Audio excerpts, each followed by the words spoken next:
दोस्तों, मैं आरिफ खान एक बार फिर क्राइम एक्सप्रेस न्यूज रूम से आपके सामने नए मुद्दों और ताज़ा खबरों के साथ। जिस तरह बुक्स माफियाओं ने शिक्षा पर कब्जा किया हुआ है, इसी तरह ड्रग्स माफियाओं ने दवा के कारोबार को अपनी मुट्ठी में कर लिया है। इसी कारण इस नकली दवाएं, नशीली दवाएं, कम पोटेंसी की दवाएं बाजार में धड़ल्ले से बिक रही हैं।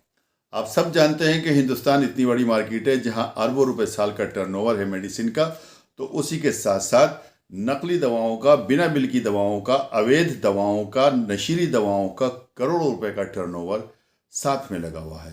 कारण यही ड्रग्स माफिया है। ड्रग्स माफियाओं के कारण जिस तरह बाजार में नकली नशीली दवाएं बिक रही हैं, और अब इनकी हिम्मत इतनी बढ़ गई है कि यदि इनकी मर्जी का अधिकारी नहीं होता, आप जानते हैं कि ड्रग्स को जो कंट्रोल करते हैं वो डीआई कंट्रोल करते हैं, डीएलए कंट्रोल करते हैं, और जो सबसे ऊपर होता है वो ड्रग कंट्रोलर होता है।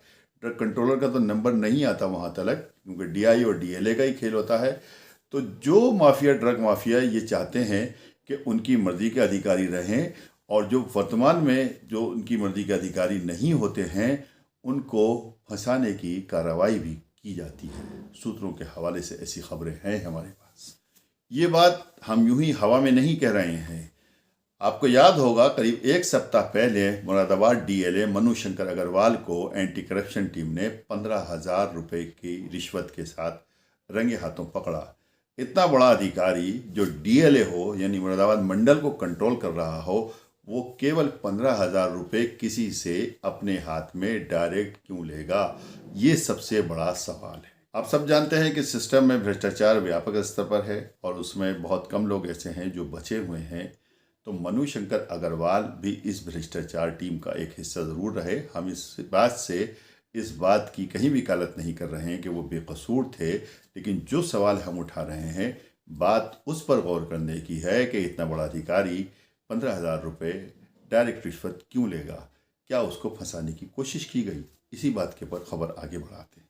जैसा कि डीएलए मनु शंकर अग्रवाल की गिरफ्तारी के समय बातें सामने आई कि इन लोगों ने एक रिश्वत का रेट तय किया हुआ था कि अगर किसी को फुटकर मेडिकल लाइसेंस चाहिए तो उसके लिए 35,000 रुपये देना पड़ेंगे, और अगर होलसेल का लाइसेंस चाहिए, यानी होलसेल का ड्रग लाइसेंस चाहिए, तो उसके लिए 1 लाख रुपये रिश्वत देना पड़ेगी। तो जिस शख्स ने कोई सनी कश्यप नाम का शख्स है जिसने उनको फंसाया है या जिसने रिश्वत दी है उनको, उसने कहा है कि 35,000 रुपये उससे तय हुए थे। तो 35,000 रुपये रिश्वत क्या कोई 2 भाग में लेगा? यानी पहले 15,000 रुपये लेगा और बाद में 20,000 रुपये लेगा। तो बात यह है यहाँ पर, जो मैं आपको सियासत क्लियर करता चलूँ, आप सोचेंगे कि लेगा या नहीं लेगा, मैं बता दूँ, लेगा, ले सकता है। वो 2 भाग में भी ले सकता है, लेकिन तब ले सकता है कि जो रिश्वत देने वाला हो उसकी सिफारिश कोई ऐसा आदमी करे जो अधिकारी का करीबी हो और उसको फंसाना भी चाहता हो।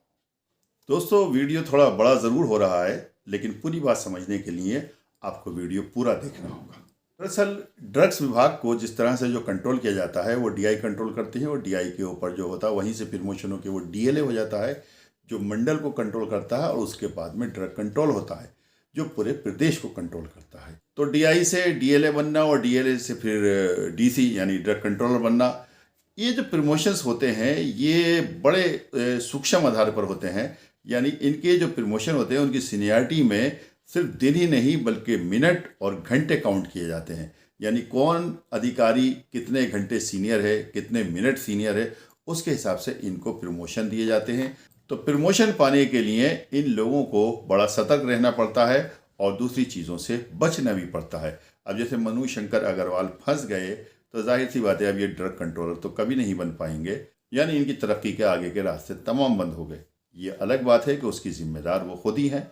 अगर वह भ्रष्टाचार में लिप्त नहीं होते तो ऐसा होता भी नहीं। लेकिन सवाल फिर वहीं पे आता है कि आखिर उन लोगों को भी चिन्हित करना चाहिए, वो लोग भी ज़रूर सामने आना चाहिए जो लोग ड्रग्स माफिया बन रहे हैं और जो लोग ड्रग्स को कंट्रोल कर रहे हैं, और जो लोग नहीं चाहते के खिलाफ चलने वाले अधिकारी उनके यहाँ पर मौजूद रहें। इसलिए अपने उस रोड़े को हटाने के लिए वो कुछ भी कर सकते हैं। हो सकता है मनु शंकर अग्रवाल को भी उन्हीं लोगों ने फंसाया हो जो नहीं चाहते हों कि वो यहाँ के डीएलए रहें। क्योंकि आपको याद होगा कि कुछ दिनों पहले यहाँ पर, कुछ माह पहले रामपुर में खंडेलवाल सर्जिकल पर, सिविल लाइंस पर एक तगड़ी रेड हुई थी जिसमें तमाम डीआईस यहाँ के रामपुर, मुरादाबाद, संभल तमाम डीआई थे और उस टीम को जो कंट्रोल कर रहे थे डीएलए मुरादाबाद मनुशंकर अग्रवाल कर रहे थे। साथ में NCB team, national narcotics team जो दिल्ली वाली जो थी वो भी यहाँ पर मौजूद थी, क्योंकि नशीली दवाओं का मामला था, मामला करोड़ों का था, जिसमें एक बड़ी टीम यहाँ पर मौजूद थी जिसकी कार्रवाई इतनी बड़ी टीम थी और उसने यहाँ पर करोड़ों रुपए की दवाएं बरामद की थी, नकली दवाएं बरामद की थी, नशीली दवाएं बरामद की थी, बिना बिल की दवाएं बरामद की थी। उसके मालिक नकुल अग्रवाल आज तक जेल में है।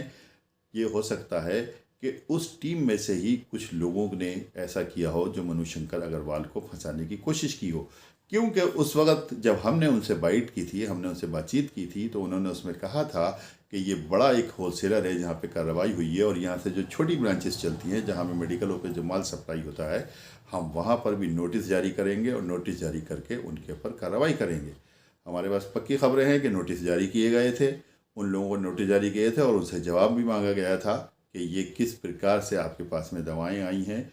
तो अब ये भी हो सकता है, बहुत सी पॉसिबिलिटी है कि उन्हीं लोगों में से किसी ने ये काम किया हो कि मनुशंकर अग्रवाल को 15,000 रुपये की रिश्वत दे के फंसाया हो। पॉसिबिलिटी तो बहुत कुछ है। या जैसे मैंने कहा कि वो ड्रग्स माफिया जो कि पूरे सबको कंट्रोल कर रहे हैं, जिनकी मर्जी से मार्केट में नकली दवाएं बिक रही हैं, हाफ पोटेंसी की दवाएं बिक रही हैं, नशीली दवाएं बिक रही हैं, वो ये नहीं चाहते हैं कि वो अधिकारी वहाँ पर रहें जो उनके काम में रोड़ा बनते हैं, रोड़ा अटकाते हैं। उनको हटाने के लिए वो इस प्रकार के काम कर सकते हैं, उनके लिए कॉन्स्पिरेसी कर सकते हैं, उनको फंसा सकते हैं। तो बात मैं फिर वही कहूँगा कि हमारी इस खबर का मतलब मनुशंकर की वकालत करना नहीं है या उनको बचाना नहीं है।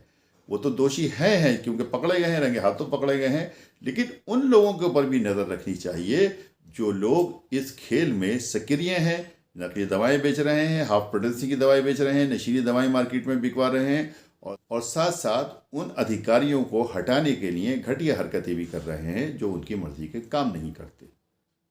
खबर अगर पसंद आई हो तो लाइक कीजिए, शेयर कीजिए और चैनल को ज़रूर सब्सक्राइब कीजिए ताकि इसी तरह की बेखौफ और बेबाक खबरें आपको सुनने और देखने को मिलती रहें। नेक्स्ट वीडियो में जल्द मुलाकात होगी, तब तक के लिए जय हिंद।